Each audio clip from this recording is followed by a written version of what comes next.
Welcome to the San Jose Hockey Now podcast. I'm Sheng Peng, editor-in-chief of San Jose Hockey Now. You can also find my work on Twitter at Sheng_Peng and also at NBC Sharks. And I'm Keegan McNally. You can find me on Twitter at halfwall_hockey, my website half-wallhockey.com, or at San Jose Hockey Now. Oh my gosh, I'm not wearing a jersey. I just realized I promised you all a jersey for a Sharks win this week, and I forgot. We don't suck as bad. That's the full chant. It's a little long. We don't suck as bad. Sharks win 2 this week so far. So it's early in the week still, and they won 2. That's the big news. That is the big news, and we're going to talk all about that. Our player impressions through 11 games. We're recording this on Wednesday, October 30th. So the Sharks are on a 2-game winning streak, if you can call that a streak. I know there's some debate about that. The Sharks are currently 2-7-2, which is not great, but a lot better than 0-10-1. Yep. It's an extra spooky winning streak. I don't know. It's the day before Halloween. That's all I got. They got 2 pumpkins this week. I got no more puns. I don't know. Anyway, they won a game, and I honestly, watching the Kraken game, and they won 2. And not the Kraken. Utah. Sorry. Same color. Watching the Utah game and sitting on my couch and realizing that this was going to be another Sharks loss, and then they pull it from like the depths to win that game. I was you stuck with it till the end? I did. I was like, sitting there, and I wanted Goose had already. I wanted Goose to get some points, and I was forced to be there, so that's different. Yeah. Well, you got to witness history, right? The first game against Utah. Yeah. And it's always good to start with a win in that record column for them. But anyway, I'm gonna next week wear 2 jerseys because I did promise a jersey if the Sharks won, and I didn't wear it this week. I'm gonna wear 2. Okay. All right. Anyway, this week we're gonna talk about a few things. We're gonna talk about, like you said, our impressions of just a large amount of players through the first 11 games, what we thought, how they've been playing, where we see their seasons possibly going. Where I was wrong. Where we're all wrong. That's the point of this podcast, is be wrong all the time. We're going to talk about the hot takes. We're going to talk about the Macklin Celebrini injury, as well as some general Barracuda team impressions and possibly what Sheng has heard from some folks about the Barracuda and their hot start, because congrats to the Barracuda, as opposed to the Sharks, just killing it. I think they're 5-1, 6-1. Yeah, I told everybody when I was in Vegas, because the Barracuda were just there, and they swept the series against the Silver Knights, a 2-game series there. Mm-hmm. And so I told everybody, San Jose Sharks organization 2, Vegas Golden Knights organization 1. So Sharks win the weekend. Yeah, easy. Yeah, that's the math that we like. But anyway, let's start off with the bad news, or the update on Macklin Celebrini. Yeah, it's not bad news, actually. I will say I can't get too deep into it. I'm still checking on it, but that I have been hearing more positive signs about Macklin, and it lines up with what I originally reported. If you remember back to when I reported it was a hip injury that he did play through opening night, that my source told me that I didn't think it was too serious, and of course, the debate of how serious is serious when you miss the next 3 weeks or so, or to miss the rest of the month. Yep. That's a debate on what serious means. But sure. Back last week when we talked, I stuck with that, and I've been hearing different rumblings, along the same lines, that I think that it's more positive. I don't know what that means exactly. Mike Rear is supposed to give, or the Sharks are supposed to give an update. They said Monday, November 4th. I don't know if that's a hard date. Coincidentally, that is before their next game, November 5th against Columbus. But either way, though, I think I just wanted to give a positive. I think that things are going okay there, or going well there. I love it. That's a headline. Going well, or possibly positive. I love it. It just continues the shadowy nature of whatever this injury is. But they are bad. Nothing bad. And I mean, it's been almost a month, like you said, and he was even injured more than a month ago, I guess, possibly. Yeah, he was. Yeah, he left practice early on September 24th. That's when I think that's when this problem first popped up in practice or whatever. But anyway, I think that we can probably not we can't until we see him playing again. But I think we could probably put to rest concerns like, oh, hip, oh my God, Sharks luck, he's gonna be gone for months and months. All that. I think he's coming back. This would be my highly educated guess, I would say. Highly educated, highly speculative, educated guess. But that's awesome. That's great news. Sharks need him, but they did have to kind of pull together this week and past couple of weeks as a team without Macklin. And for many games there, it was not looking great. We'll say that. But it did. I felt like the last 2 games maybe just turned like a little bit of a corner. It felt like in terms of getting a little bit more team chemistry together. But definitely could use another center like Macklin. Yeah, for sure. That's something that I talk with scouts about, like, where is Macklin? Is Macklin the Sharks' best player right now? I don't think he is. I still think it is. We'll talk about him a little later, but I still think it's Granlund. But Macklin is up there, though. He is one of the Sharks' best players. Yeah, that plug and play in your top 6 that you need, basically. All right, Barracuda team impressions. Good. That's the end of the segment. Yeah, I've been talking with a lot of scouts. I've been to a couple of the games live. I was at the home opener. I was at I think it was the second Henderson game, the one in the morning. I had just landed, and just talking with various people, and also various people that watched the other games very closely too, various scouts or whatever, and I'm still not sure if this team is a Calder Cup contender. I stopped one of my writers, Nikita, the outstanding Russian writer. He put that in one of his recent stories. I was like, wait, hold on. It's been 6 games, so I'm not sure about that. Sure. But it did make me want to kind of check in with people that watch a lot of AHL. And you know that we like to do this here, that it's easy to get wrapped up in your prospects when you don't know the rest of the league very well. And I don't know the rest of the league very well. I'll be the first to admit that. I think Keegan will admit that too. And so it's important to talk to people like we talked with Patrick Williams before, and of AHL.com, and also Flow Sports, and also too to talk with scouts that see a lot of the games too, and see what they're saying about the Barracuda as a team compared to the rest of the league. And they are looking definitely like a playoff team for sure. I'm not giving you any breaking news because obviously they're off to a great start. But hey, again, remember 2022-23, they got off to 4-0-0. People were talking them up, but I don't think that people outside of the CUDA had as much confidence in the team as maybe fans had at that moment. And so I think when I'm talking with people, a couple things stand out. Obviously, the goaltending is game set match right now. It's Askarov. Romanov's playing well too, but Askarov is an NHL caliber goalie that's playing the AHL right now.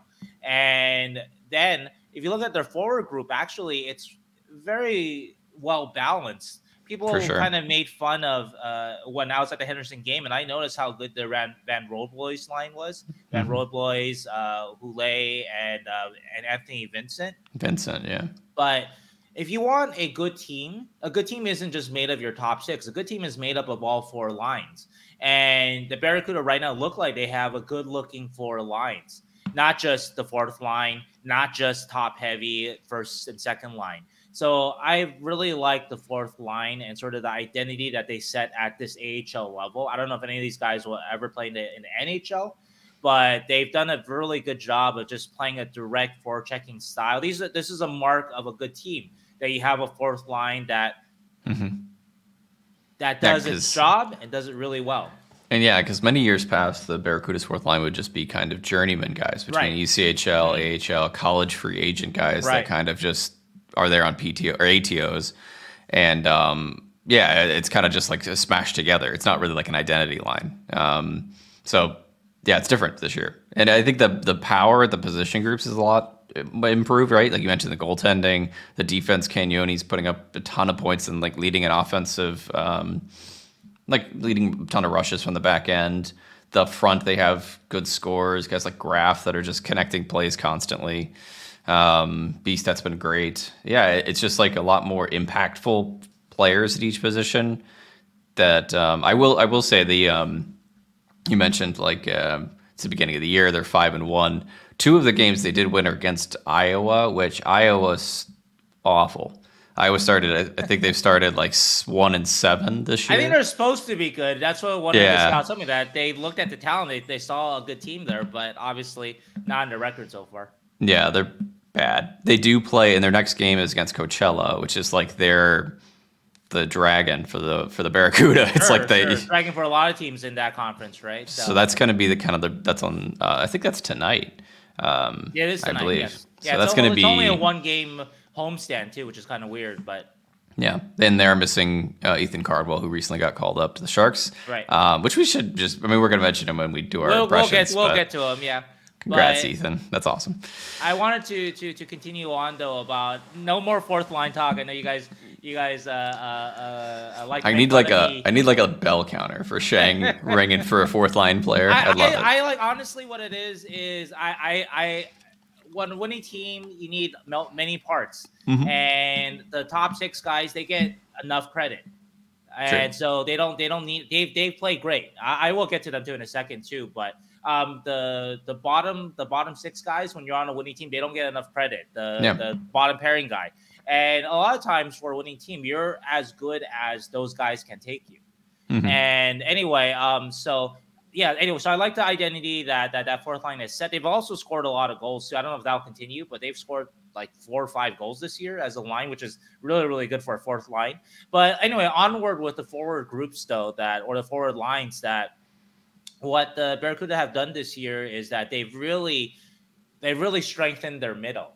Polarowski is a 1C at the AHL level. Beasted, we didn't know what he was going to bring this year, but he's one of those guys like Graf that you mentioned that has been not a revelation, because they're both top prospects, but they've really taken their first full pro season and they've really kind of taken the horns. And so Beasted, I think that they had earmarked him to be a middle 6 center, and they're hoping I would guess that you're hoping by the end of the season that he is a pretty solid second line center, but he's already looking like that. He's immediately this season jumped in and he's been a solid 2C, which leaves Colin White, a very experienced centerman himself, who maybe was kind of insurance in case Beasted wasn't quite ready to be your 2C. Now he's a really good 3C. And so down the line, Polarowski, Beasted, White, and Van Robles, you have a pretty solid group of centers up and down, which kind of in roles that kind of fit them. Beasted probably isn't a AHL 1C yet, like Polarowski doesn't have that experience, right? White can slide in at 2C, but you might want somebody better there. Van Robles is good as your 4C. And so everybody's kind of fitting their role.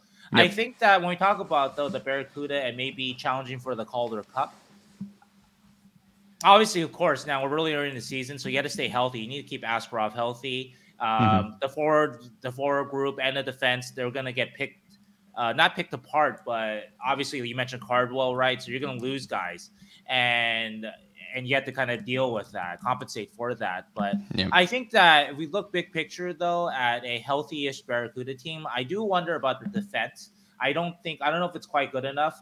Cagnoni, as good as he's been offensively, and I just wrote an article about this, there are still question marks defensively that he'll have to iron out if he's going to be in kind of a top 4 role, which I think he has been so far. Joey Keane is a guy I'm not sure if fine now, but when we get to the playoffs, is he a guy that necessarily you see in that kind of role? And they really need Lucas Carlson back. Carlson hasn't played all season, and in AHL he is a number 1 offensive guy, and so he's a guy that can maybe he will tip the scales, and once he comes back and he's firing all cylinders, that maybe this team will indeed be a Calder Cup contender. But I think that's the one area when I talk with scouts that obviously Barracuda look good now, but there I think are some questions. Not a bad defense, I'm not trying to say that, but is this a Calder Cup contending defense? Don't know. We'll see. And you are getting some interesting additions as well. Bordalo made his season debut recently. Right. Mukabadulin hopefully is coming back from injury. Right, and eventually. then in a playoff run, you might add a Mukmadulin. So okay, Sure. so that might be the kind of thing And that puts you over the top. I do suspect Mukbadulin's probably going to get some games in the Barracuda first, right before the NHL, if sure, he could sure. Yeah, he hasn't played yet. Bordalo played in Henderson. We're still waiting for Mukmadulin to play. I don't know. Maybe he might play today. I got to check on that. But I think they had. Sharks honestly need Mukmadulin more than Barracuda do, though. I think today. Didn't they assign Artem Guriev to ECHL? Somebody was mentioning that. They did. Which he hasn't been playing yet, so hopefully he's healthy. I know he's had shoulder issues, so he's a guy that just needs to play. And I don't know if he's quite good enough to crack this Barracuda lineup right now. Yeah, what I mean by that is maybe that's the signal that Mukabadulin's coming back. Maybe, but AHL there's no roster limits, and Guriev wasn't playing anyway, so I'm not really sure. I'm not sure if that's a one-for-one thing. Maybe it is. But so it's even though they are going to lose guys like to call-ups like Cardwell and such, there are other guys that are coming back in to hopefully reinforce. So right, I like it. It's a lot different than other years where we just kind of threw in like all the 2020 prospects and we're like, "Go have fun, kids," and then they do just something. and then some of them did okay. Do something. Yeah, some of them did okay, some did not. It's kind of like they built a team around a lot of those players now. So I like it. Yeah, there's again strong up the middle, strong goaltending, obviously, and then you build around that. Graf has been a revelation, better than expected. I thought there might be a little bit of adjustment. I was wrong. Obviously, Cagnoni, big time wrong in terms of the adjustment. At least I thought that there would be more of adjustment. Still think again, remind everybody, he's just 19. He's small. He really has to work on that defense. He's gonna get killed at AHL level right now, I think. But exceptional though, nonetheless though, exceptional with the puck, and so a lot of promise. So I was wrong in that. His transition there looks very, very smooth. Yeah, and I think we just gotta let him marinate. Let him cook. Yeah, pull up. Let him cook. Let him cook. Sharks are bad, and putting him in here to get turnstiled every night is going to be a bad thing. But I do think he will get turnstiled. Yeah. If he was good enough to play defense at this NHL level, he'd be up already. No, and we'll talk about Jack Thompson in a bit, which is an interesting thing because we kind of pegged him to maybe be in the Barracuda most of the year, and then he's been up in the NHL for a little while now. So, well, injuries. I think Mukmadulin is the big one, and so when he come down to, we talked about this also though that by the time camp was ending, that he seemed to be the most likely to break camp with the team, and while he did not, because they started with 6 defensemen, he was the first call up. Yep. All right. Do you want to move to player impressions, or is this a you want to talk about? I'll take over here. So first, I want to start off too. Actually, when we talk about the Sharks, this 2-game winning spell streak they're on right now, that I want to take you back to last year. I know people hate that phrase now. Last year, that's like the new you can't say that phrase in the Sharks room anymore. Like you can say rebuild for 4 years there, right? But anyway. Remember back to last year, the Sharks were 0-8-1. They had just come off. Actually, they played a good game in Washington. That was maybe the best game of the season that they played. They still lost. They were 0-8-1. They were coming back home. They were playing well. I think they just got Mikael Granlund back. And so I think that things were maybe looking up there, right? Mm-hmm. And this year, the Sharks were 0-7-2 coming out of Vegas, where they just got whooped from the first minute there in Vegas, right? So anyway, I just think it's an interesting sort of parallel here that the Sharks 0-8-1 going into game 10 against, I think it was Vancouver, and we know what happened next, and then Pittsburgh, and we know what happened next. 10-1 and 10-2. I won't say anything more past that. Yeah. And this year, going into game 10 at Utah, and then a back-to-back, not an easy 2 games there, even though it's not a long flight, but still, there was the change of time there. Utah and then LA, the Sharks show something and they win these 2 games. And so I just think that's sort of an interesting parallel there. I just wanted to mention that. And before we get to our player impressions, so we have a lot of them through these 11 games. I did want to do a quick, sorry, get my mouse moving here. Yep. Wanted to do a quick shout out to everybody that has contributed to my travel fund. Got me through the last 4 games here: LA, Anaheim, Vegas, unfortunately, and Utah. So really, really, really big thanks. I just want to rattle off, shout out all the names here. I'm not going to say the last names. I know some people don't want to necessarily to have their names out there, but just gonna say first names and initials. Okay, so George W, Aaron B, The Matt George B. W. Yeah, the George W. Yes. John S, Eric A, Elliot S, Ben Y, Barnabas S. I like that name, Barnabas. Nice name.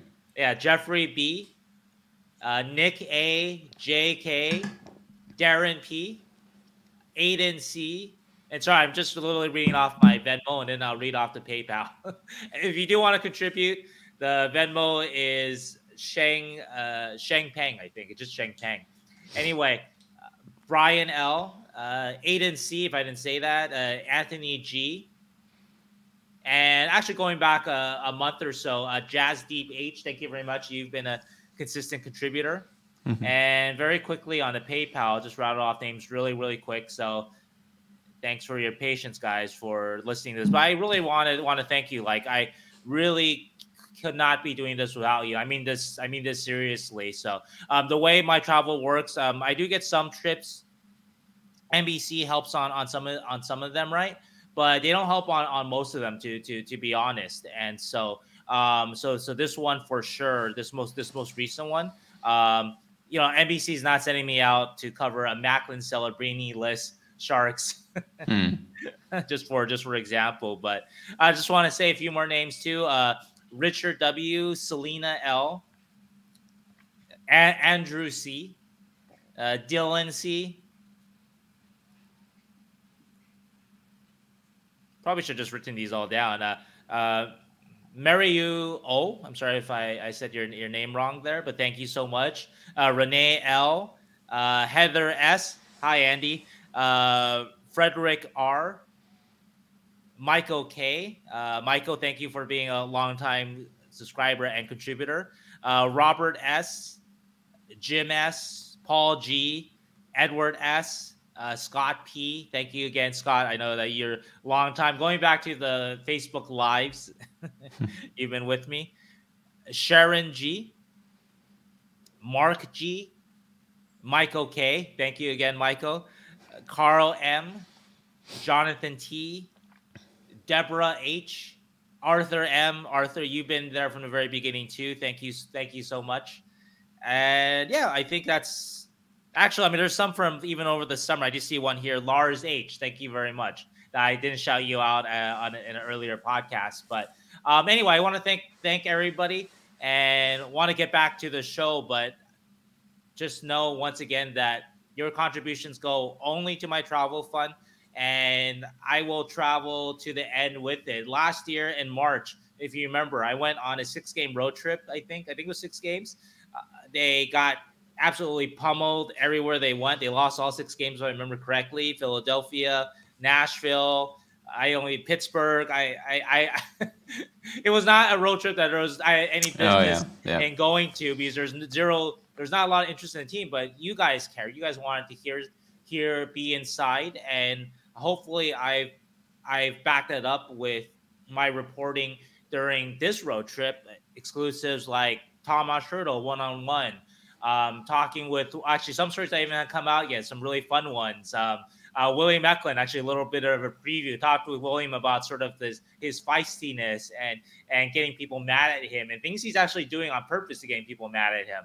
Mm-hmm. So it's a fun one that's coming out. Or a Mario Ferraro and his, did he guarantee or not, but talking with him. And so hopefully the reporting has backed up sort of your faith and trust in me. I really try. And so anyway, I mentioned that road trip last March because that's the evidence of, if the money is there, I'm going to go travel and I'm going to do the best reporting I can, even if the team is down in the dumps. So hopefully it won't be so down in the dumps when we get to February or March this year. But sorry, let's talk players though. This whole time you were reading names, I was waiting for you to say Seymour Butts. I was like, or I see Wiener. No, these are all real contributions. I know. I'm not making up names. So. But I'm definitely going to contribute to the travel fund with Seymour Butts, so that you have to read out Seymour Butts. I'll know. Yep. All right. Hey, you know what? If it's real money, if it's money, it's real. If the name is fake and the money is real, it's all good. Dude, that's what you guys need to be doing. This is great that you got the recognition for your name, but really, you got to have Sheng read out like just the funniest name. IP Freely. Yeah, IP Freely, exactly. Seymour Butts. All right. Let's start with probably our MVP of the first 11 games and Mikael Granlund as our first player to talk about. I know you have a lot to say about him, I would imagine, but I wanted to mention briefly, this is when we're going to admit that we're wrong. In the summer, before we signed Macklin and before we had won the lottery, I was all on board of trade Mikael Granlund. I was I want to. I know. I said I was wrong. I said okay. Not you. I said Don't lump me into this one. No, I said I. I was please trade this guy because I want to get the most value for him. And he had a great year last year, and we should extract value from the trade from Erik Karlsson.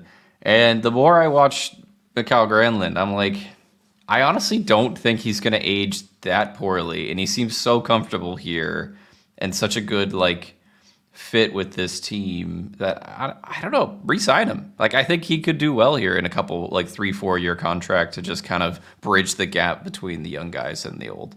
So yeah, I'm not sure about a long-term contract, but 3 or 4 years from the very beginning have said that he is a guy you want leading your kids. If Danil Gushchin, if Will Smith, if they can replicate Mikael's kind of fight and will, obviously Mikael has a lot of skill too. They're going to be in the NHL for a long, long time and be big-time contributors. I believe that. I really enjoy watching Mikael play. He never gives up on a puck. I mean, how many times have you seen him it looks like he's going to lose it high in the zone. And maybe he loses it for a second, but then he's right back at whoever took it from him and takes it right back. Yep. And that's the kind of will that you need to go along with skill that a lot of these young players need to learn that they didn't need to do at lower levels as much. And if they learn it and they learn it from him, then he's worth a lot more than a 3rd round pick or whatever. So I had the same opinion. If someone's willing to overpay for him, then you got to think about it, right?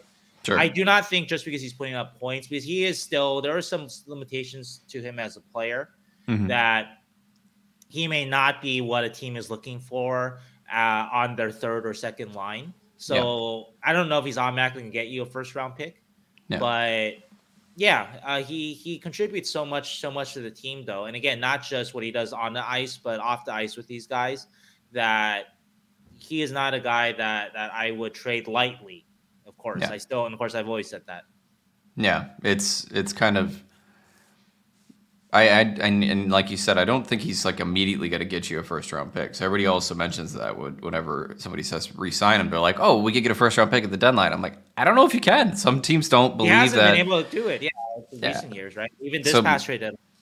Yeah, they realized that the last time he got traded, he didn't do well, and that team gave up a 2nd plus something else, I think. And he is, again, when you're trying to, if you're going to give up a 1st round pick, you want the ideal guy, right? The ideal center for a lot of guys in the playoffs is the bigger guy. So love Mikael, and he has the heart of a much bigger guy. He plays like a bigger guy, but he isn't a bigger guy. And that matters in the playoffs, be it for a face-off or down in the zone or whatever, that matters. And so I think that's one of the big limiting factors, no pun intended there, but that is a limiting factor. And so if a team says, hey, we like the player, but he is our plan B for a center, our plan C for a center at the trade deadline, then you're not going to get a great offer. And at that point, it's not worth it. If he is a team's plan A to be their 2C or 3C, that's a different story, right? But like I said, there are limiting factors there. The other thing I wanted to say, though, is that I think that Mikael is put to rest. I'm not even sure why this was a topic, but Mikael Granlund is the Sharks' best player. I don't know why that was even a debate through the first month here or so. Like some guys have had good games here, like Toffoli, like William Eklund. The only one I think is even there's an argument for is Macklin, even though Macklin's only played one game, because Macklin's game is a kind of Really like good. a elevated version of Mikael's in some ways. He's faster than Granlund, and he looks about just as skilled, and he is not as refined and polished defensively as Granlund is, because he doesn't have experience, but he is very, very refined and very, very polished for an 18-year-old defensively. So that's the only guy. I mean, you look at what Granlund is doing and where the Sharks would be without him, and there is absolutely blows that debate out the water, in my opinion, or at least in my opinion, the first 11 games. Like shouldn't be any debate of who the Sharks' best player is. On the flip side, I would say though, and I said this a few years ago actually, 2020-21, the Sharks' best player was Evander Kane. Dearly departed Evander Kane, but he was the Sharks MVP that year. Sure. He was absolutely the Sharks' best player. But if that's your best player, I'm not talking about any off the ice stuff with Evander. If Evander Kane is your best player, you're probably not a very good team. And the same goes for Mikael Granlund, as much as I love him. So the goal overall for the Sharks is to be able to push down a guy like Granlund down the lineup, where he becomes, maybe if you keep him, maybe he becomes your fourth best player in 2 years. Because Macklin, because of Will, maybe somebody else, right? Yeah, exactly. And that's where you're trying to get to. And so I mention that only because I'm not trying to diss Mikael Granlund, because I don't know if there's been a bigger supporter of Mikael Granlund out there since the Sharks traded for him, especially since I started watching him play up close. But I also want to give that dose of reality too. If you're expecting a first round pick automatically just because he's point per game, that's not how people see it around the league. They're like, well, yeah, he's point per game because he's getting 22 minutes a night, and he's the best player on still a bad team. So I just want to add that in there. Yeah, not automatic. Nope. And I also do want to say that I'm not for like signing Mikael to an 8-year contract or like a 7-year contract, like a 3 or 4 year contract. I'm thinking 2 or 3 myself. Yeah, I think that's.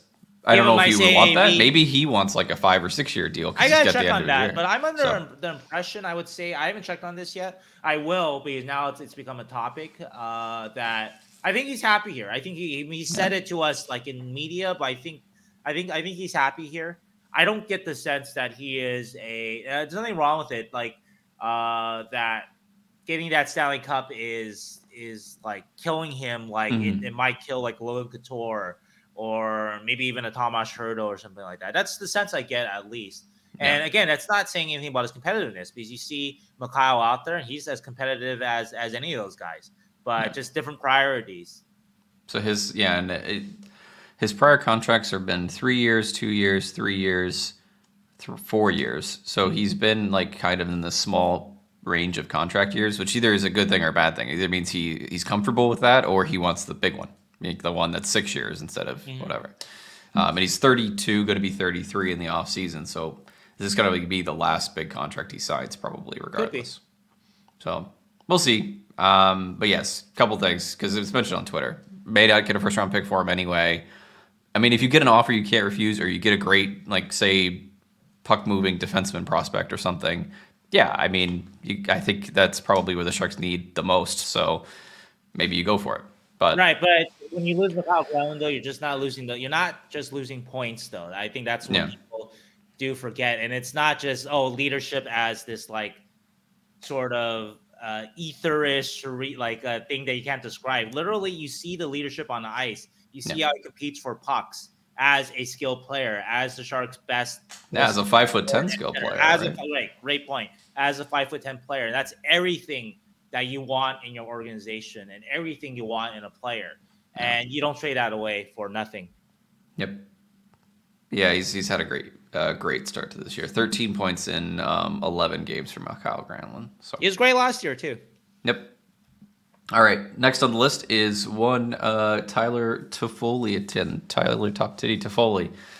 I've been impressed with him too. I think we mentioned that a few weeks ago on the podcast, that the old man game, just steady. I think he really wanted that one goal where he Sharks were trying to I think they were trying to tie it up late, and he hit the side of the net. I don't remember which game that was. Oh, that might have been Anaheim or LA. Yeah, I think it was Anaheim or LA. Yeah.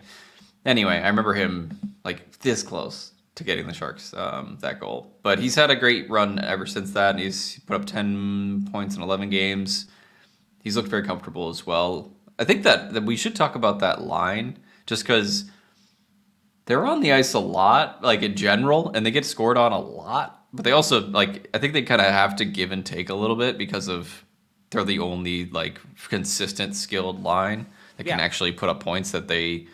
Not that they're cheating for offense, but they're sacrificing some defense for sure, I think. Yeah, I mean, ideally on a better team, that's probably your second line, a playoff team. If you're Eklund, Stanley Cup, Granlund. if you're a Stanley Cup team, then maybe you can push that to your third line. But yeah, it shouldn't be a first line, but they have to be here. But hey, they're doing a reasonable job of being a facsimile of a first line. At least the productivity is there, even if they are getting scored on. But I did want to add one thing about Toffoli, again, just how smart he was in yesterday's game.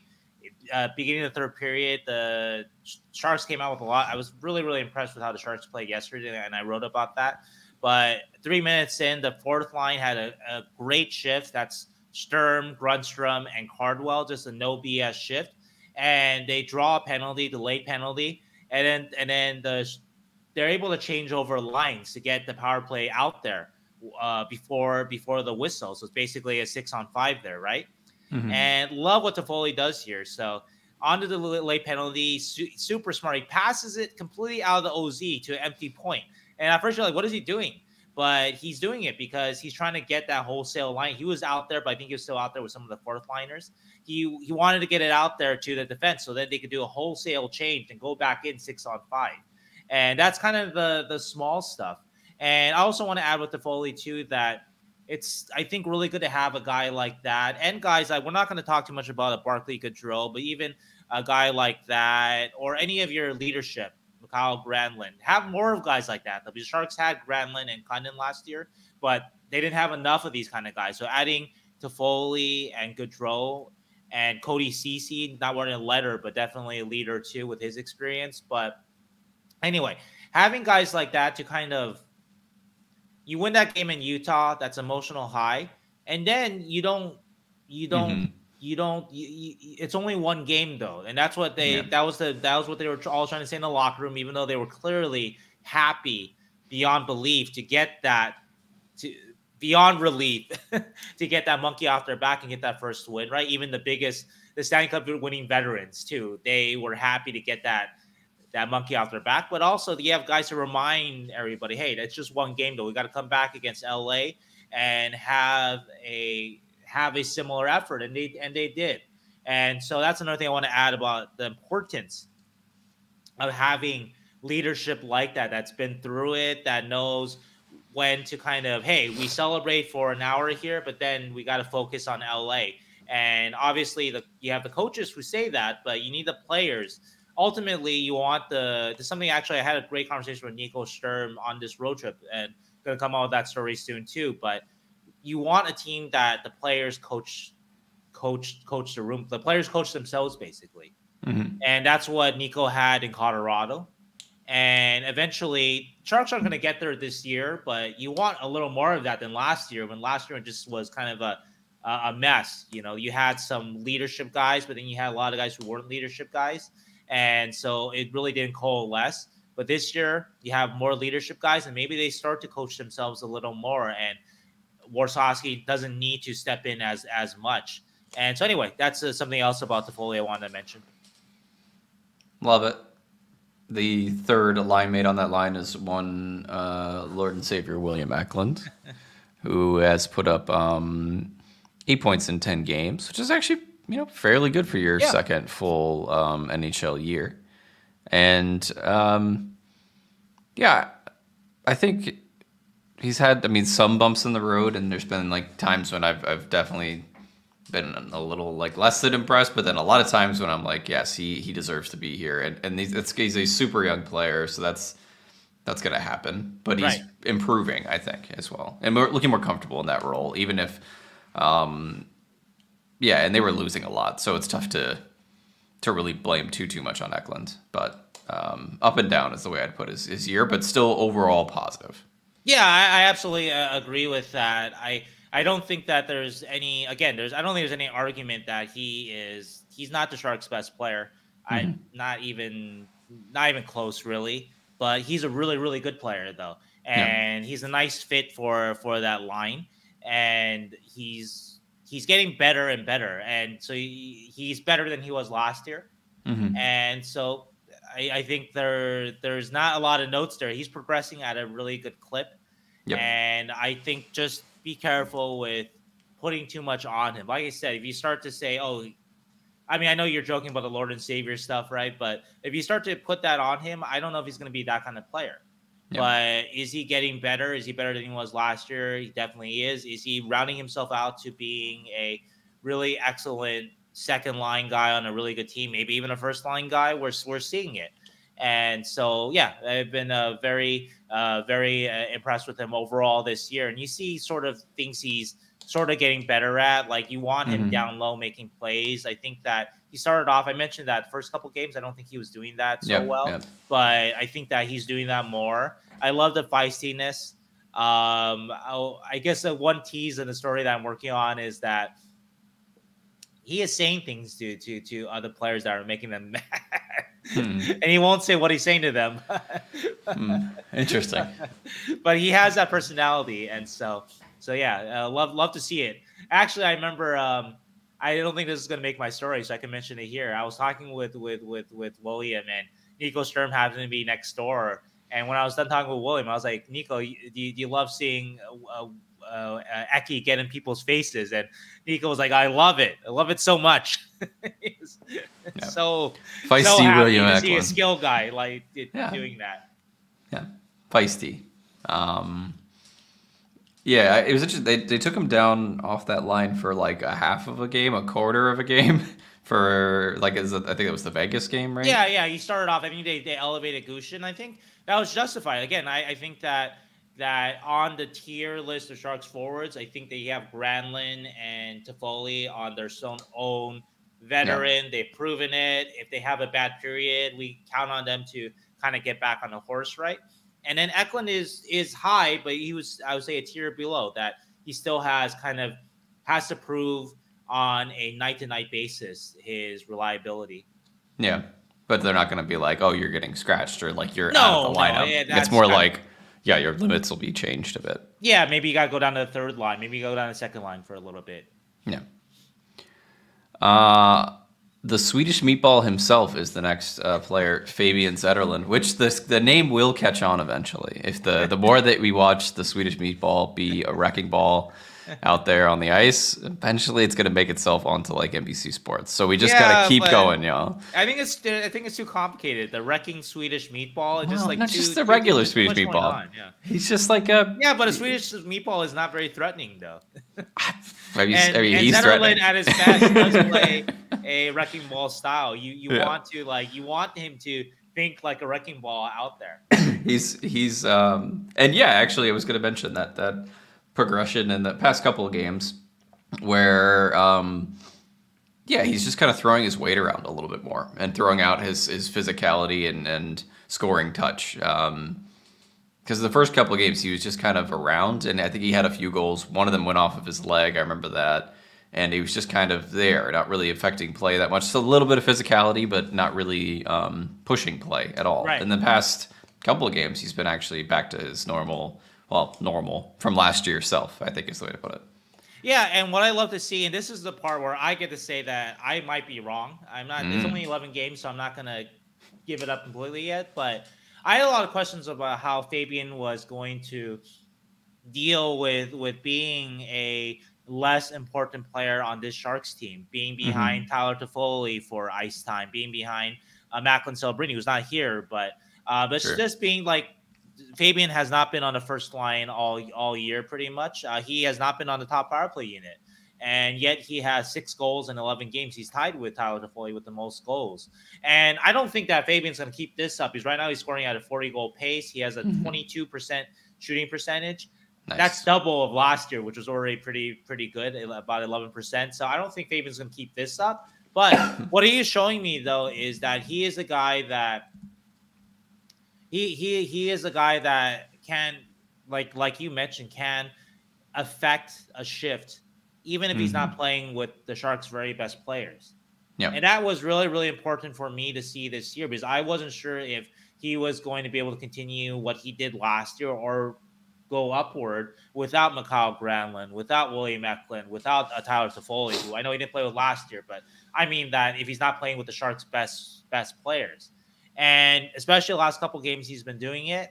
And if you can keep this up, I don't expect the goal scoring to keep up, but if he can just keep this direct wrecking ball, call him Miley kind of game that he is, then I was wrong. He doesn't. Then we talk about a guy that I saw him when the Sharks traded for him, and credit to the Sharks too.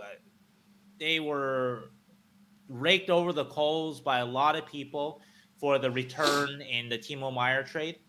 And I wasn't one of them. I wasn't quite raking him up, but I was critical, not quite raking him over the coals. But you look at Zetterlund, the main player the main Devils, main Angel player that they've acquired, is a guy that's looking like you can pencil him in for 20 goals a year easy, maybe 30 at this rate.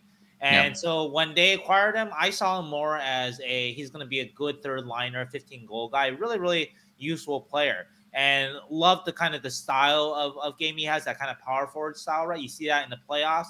You get a 15 goal guy to do that. It's kind of what you were hoping you were getting from Luke Cunnin, if you want to use kind of a comparison there, right? And he can score more than that, it looks like. And that's one of those things where, again, the Sharks scouting staff, they deserve a lot of credit for picking that guy out of all the guys on the very deep Devils organization and squad that they could have picked out. That's the one that they grabbed or they focused on, besides Luke Madulin and the first round pick, Quentin Musty. But anyway, though, so I could be wrong. He could be more than even what I thought he was. And again, he's a guy that I will say too that I defended from the beginning, first year when he scored 0 goals in 22 games, that I was like, wait a minute, there's a player there, and there apparently is more than a player there. And so we'll see if you can keep this up. But this, again, just play direct, keep shooting, use your physicality. I'm not even worried about the number of goals that he scores because, again, I expect that to taper off. But he just kind of plays this direct way, impacts the game that way. Then he is a guy that start to think about him as, hey, maybe on a good team, this is a legit middle six winger, a guy that can play in your second line, play on your third line, can be a complimentary guy on your first line. So valuable. Yeah, 100%.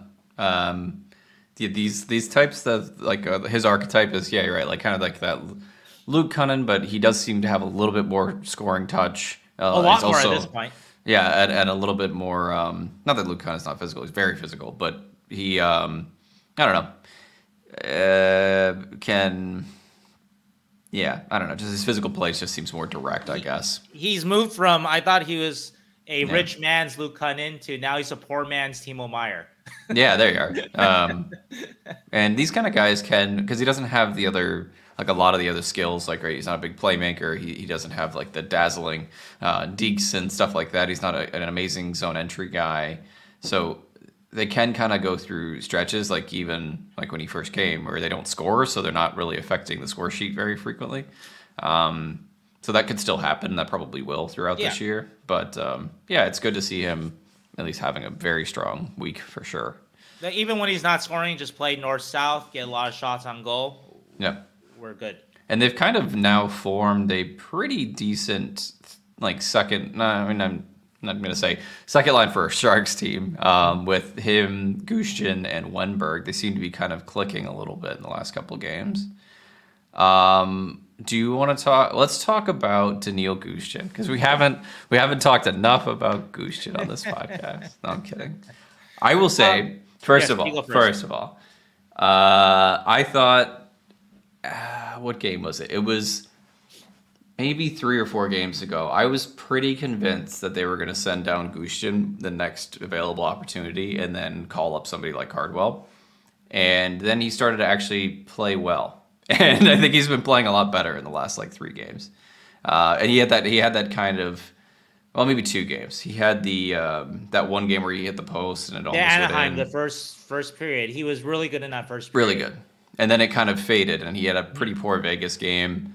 And then the last the game that I saw in Utah looked really good. I think he was more comfortable, making a lot of defensive plays, as well as contributing on offense. He still only has 1 assist in 8 games, and you want more from a guy like him.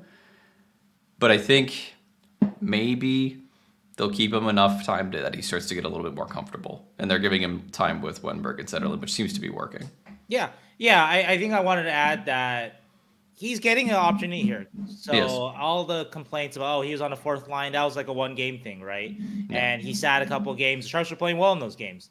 And so since he's been back, he's been consistently on a top 6 line, 2nd line usually, right? Mm-hmm. And I know that there was a lot of howling when Warsawski put him down in the Vegas game. He started off in the 1st line, but then he dropped into the 4th line and moved Kunin up. And then I think flip-flop. They put Eklund back on the 1st line. They did, yeah. Kunin on the 2nd line. But one thing you have to remember is if they're going to make a move in the top 6, right, they're not going to move down or Gushchin is last in the pecking order among the wings. He's behind Toffoli for sure. He's behind Eklund and he's behind Zetterlund.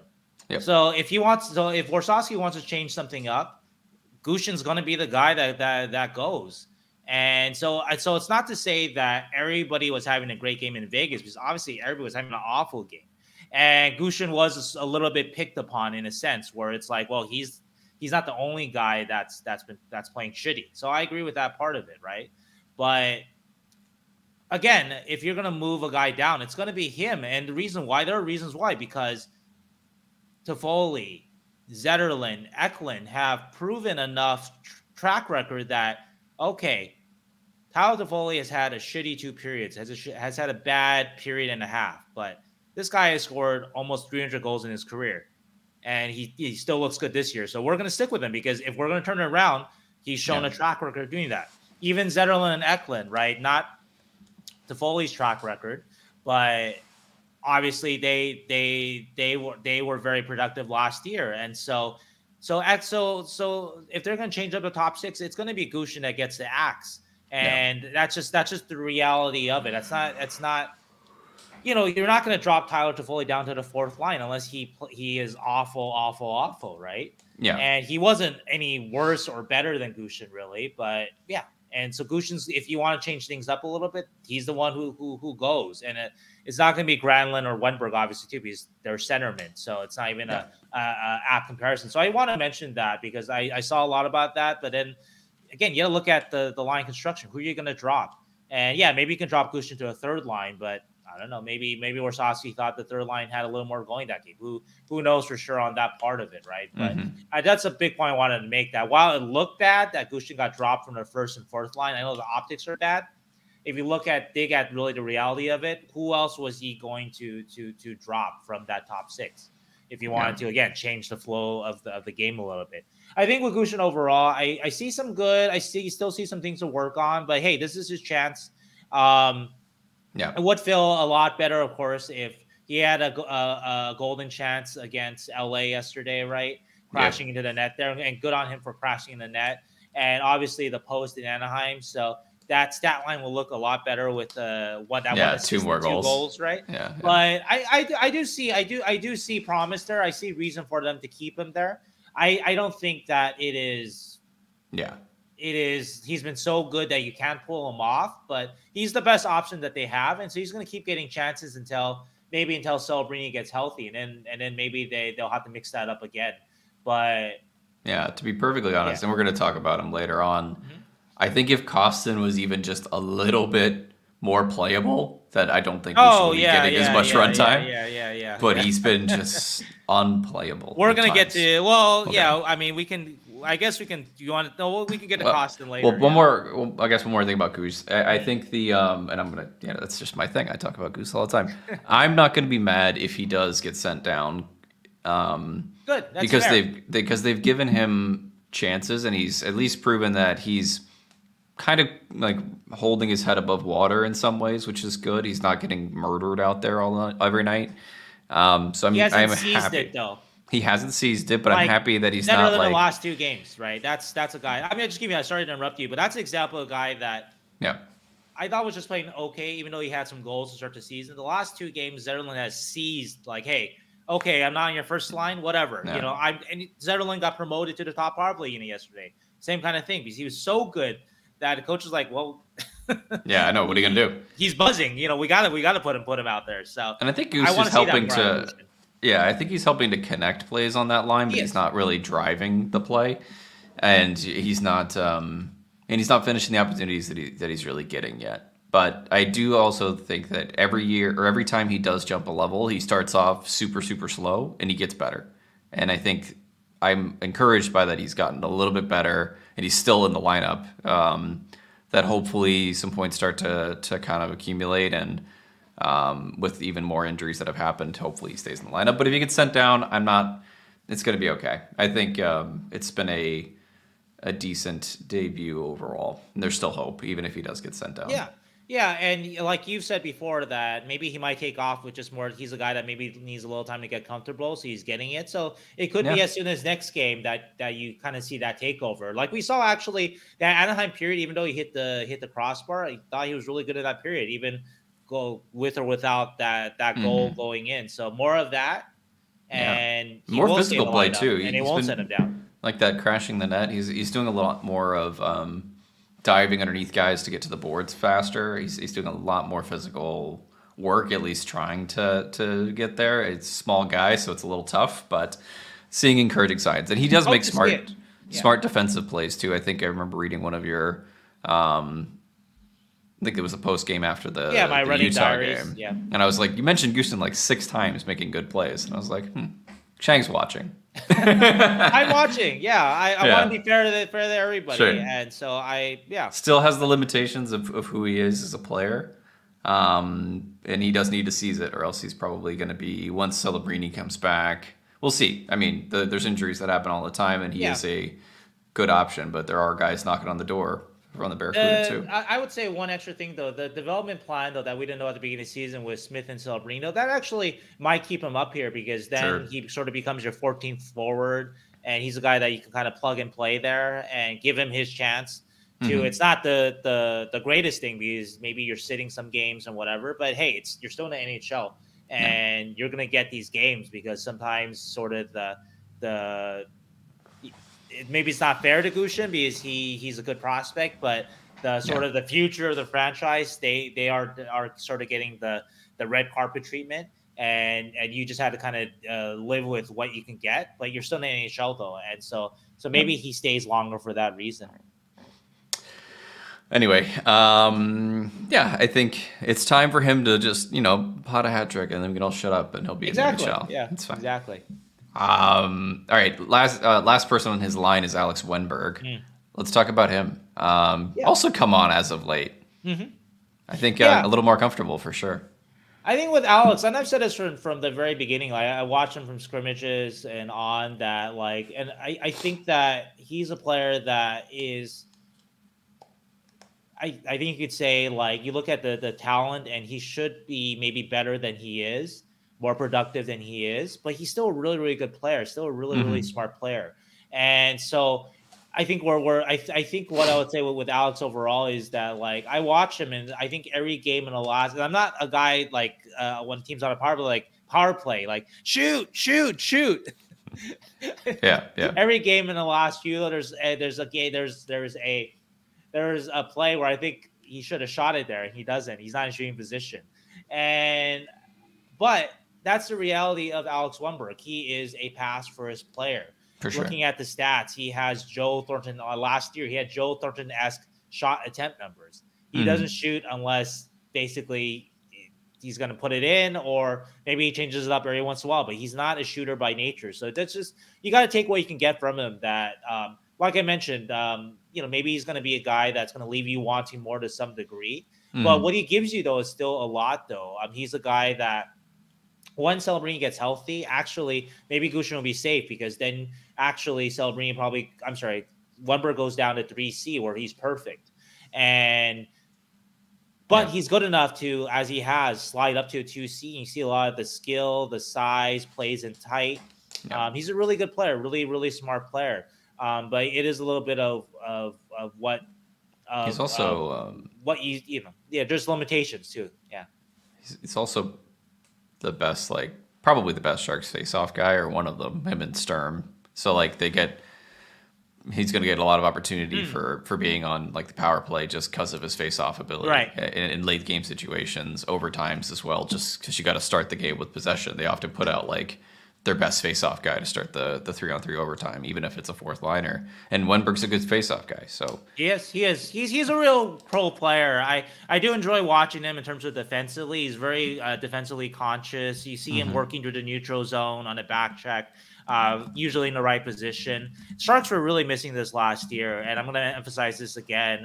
Guys like Gaudreau and Wennberg, just guys that just know what they're doing out there. Grundstrom too, to a lesser degree, but just veteran guys who just know what the fuck they're doing out there in all three zones. It's nice to see, and it's nice to see it get rewarded with wins, because I know it was looking bad when they were 0-7-2 and they got pasted by Winnipeg and Vegas. But even at that moment, I thought this team shouldn't be 0-7-2. I think this team is better than that. I don't think they're a playoff team, but they are a legit NHL team, and we're seeing that overall in the overall record now. Yeah, so he's 54% with the Sharks on faceoff, and he's career like 48%. So he's actually not that awesome of a faceoff guy, but he's been good with the Sharks. So yeah. Anyway, we got to talk about the elephant in the room. Are you ready for the elephant in the room? I don't think it's an elephant in the room. Are you ready for the? Maybe elephant's not the right word. Will Smith is our next player. To talk about. One thing oh, go ahead. You go first. One thing I mentioned, or I heard this today. I was listening to Chris Peters' podcast, Talking Hockey Sense, friend of the show. He mentioned basically his commentary on Will Smith, because he watched Will Smith forever in the NCAA, and now Flow Hockey has AHL, so he's really interested in the Barracuda because the Barracuda are doing very well. Sure. And his take is basically Sharks are very bad, and Will Smith is not playing that great at the time being.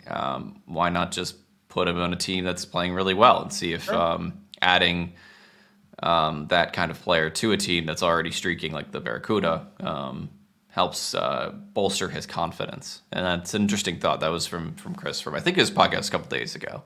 And people have mentioned that too. EP Ringside put out an article being like, please send Will Smith to the AHL. Yeah, David San Luis did a really good, I think that's what you're talking about. He did a great breakdown, great video breakdown. Yep. I think that... So I'm wondering... These are all fair points, yeah. Yeah. I think the fans also want to know, is this a thing? Are we gonna eventually get to an impasse where maybe we do send Will Smith to the AHL? I think it might come to that, but I think at the moment, like Mike Greer, we talked with Mike Greer a week ago. Mike Greer says that there's no plans for that. And so I think this is one of those things where it's going to be a very interesting years from now to see if the Sharks handle this right. And they know internally, right? They know Will Smith. They talk with him every day. Yep. Can he handle this? He's not playing great right now. I think that anyone that tells you that is, that's just not accurate. That's just not objective. I mean, I do think he was doing some things well early on. I did put out an article. He was generating a lot of offense, right? I think that's happened a little less last couple games too. But I think that if you can handle sort of what he's going through and he's not too down on himself, he can get better. Then again, this is the Shark. This is their prize prospect. They know him. So there might be a time where they do come to him and say, hey, I think you might be better down there. But players lose confidence when they go down too. That's kind of like the ultimate, like, oh man. Actually, there's an interesting thread, I think, on Twitter I saw today. Jack Hahn and Drew Shore, former NHL player. Yep. They were kind of talking about that a little bit. I think I didn't read entirely of Drew Shore's point, But basically, he says that he was basically saying that players should start in the AHL until they dominate and they move up, like the Sharks are doing with Beasted and Gushchin and a lot of those guys, right? Instead of the other way around, where you send them, where you give them NHL time and then they lose confidence, and then they lose even more confidence when they get sent down. I don't know if there's like a, how do you say it, a rule to it. I would just say right now that yeah, Will has things to work on. Obviously, he's not playing great, but the Sharks, that's the plan. They know him, so if they see that it's at some kind of breaking point where he does really need a change, then hopefully they do react to that. Right now, I don't know. It hasn't been a lot of games. I will say that like it's only been obviously 11 games, and am I seeing a much better player game 1 from game 11? Not so sure. Maybe in subtle areas in terms of just play without the puck and stuff like that, but on the obvious areas, play with the puck. Not seeing that so much yet, but it doesn't mean that he's not getting better though. In terms of, like I said, play with the puck defensively. I think overall the Sharks defensively have been actually pretty safe for the Vegas game. They've been pretty decent defensively with Will Smith on ice. Like he seems to know where he's going and stuff like that. There's still obviously a lot of overthinking, I think, on his part, trying to be in the best play. He's just not playing freely yet, and maybe it clicks at some point. Maybe it doesn't, but I think a lot of it, I would say, is I think that you have to trust the Sharks here on this one. And if Will Smith doesn't, work out or whatever because confidence got ruined, then you put that on the Sharks. And if he figures his way out of it, because Will Smith that I know that we talked to over this summer is a very confident kid. And I'm sure his confidence has been shaken, but I don't know if it's been broken because he's a very, very confident kid. And so maybe these are just trials and tribulations that he's going to go through, and it's going to click mid-season. It's really, I'm not really sure yet. I do know it hasn't clicked yet. Obviously, we haven't seen it on the ice yet, but it could happen. And so I'm kind of, I guess what I'm saying in the end is that I'm not at, you must send him to AHL. I do recognize the argument. I'm not denying that. I've seen what I've seen, but I also can see the Shark side and the development plan, and they know the kid, and let's see again how he is game 82, and not game 1 and not game 11.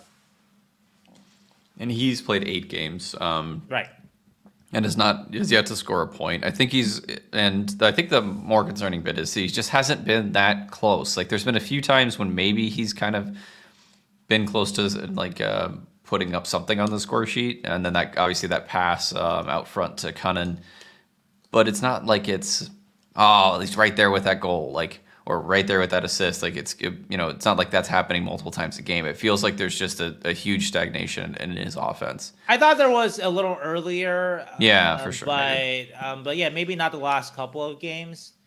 An interesting point that Chris raised was that Will Smith has never, like since he's been a very young teenager, never not produced in any role, right? So he's like on every single team he's ever been on, he's never not produced from the get-go, like from the gate, NCAA, USHL, all of the U18 games and World Juniors and all that, always producing. And now he's gone his first 8 NHL games without a point, and it's not looked.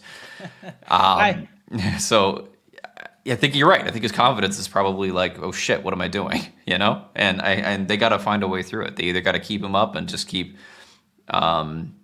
throwing him out there to try and get a little bit better until he can get that confidence boosting goal or assist or whatever it's going to take.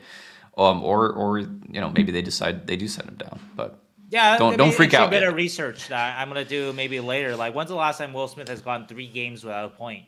Yeah, or 8 games. 3 games. I mean, 8's not even. I bet that hasn't happened since he was like 9 or something like that, or ever. Maybe never. But like, so it looks like so he did have those games at the World Championship, but some of them he was playing like very few minutes a night, and he didn't. Put up any maybe point. the World Championship. Yeah, but he might have only played 3 games in the World Championship. Yeah. All I remember for that. But But yeah. So I think, like I said, it's gonna be an interesting case study because I get why fans are concerned. I get that on the outside it doesn't look great. But the Sharks know him. This is the plan that they set. And Will's a confident kid. And maybe it just will take a goal. He's hit a post, he's definitely had some really good setups too.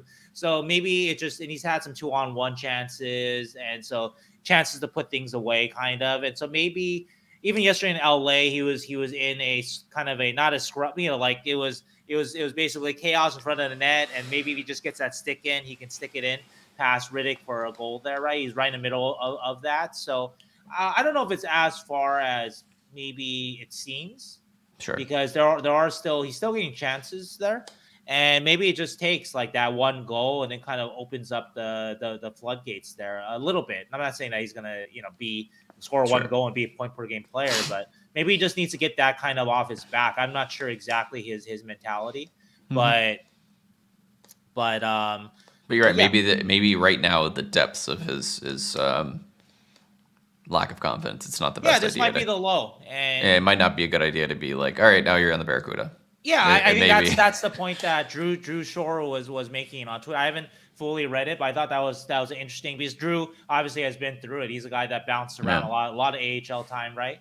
And so now that he's here and Sharks have finally won some games, so you can get that monkey off your back. So you can't be like, oh, we're not winning games, and it's because we're giving a 19-year-old 13 minutes a night who maybe shouldn't be here, right? Well, they've got a couple wins there, right?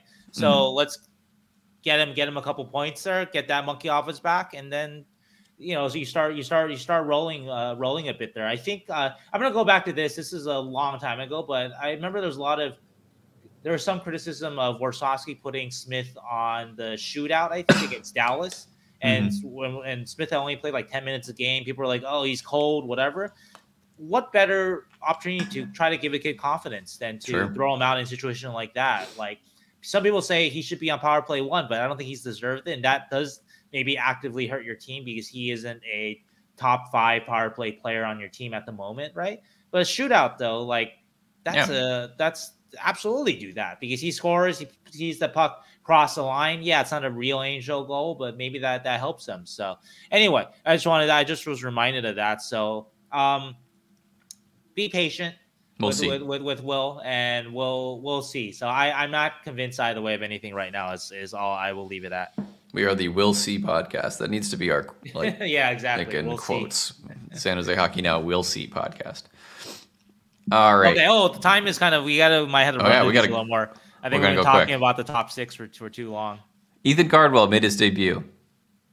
Congratulations, Ethan Cardwell. Yeah, and let's bring up Klim Kostin because it's associated with it. So, so Ethan said that he got a call 7 minutes after the Utah game that he was getting promoted. Honestly, if he had got the call mid-game because of what we saw of Kostin, that would have been justified. And with Kostin, I don't want to be too hard on him because it's just something where I'm not sure what it is because the talent is all there, right? And I think he's been given opportunity from the beginning of training camp. He was Macklin Celebrini and Toffoli's first line mate. So I think that's a pretty good opportunity, right? Even if it's just preseason or training camp.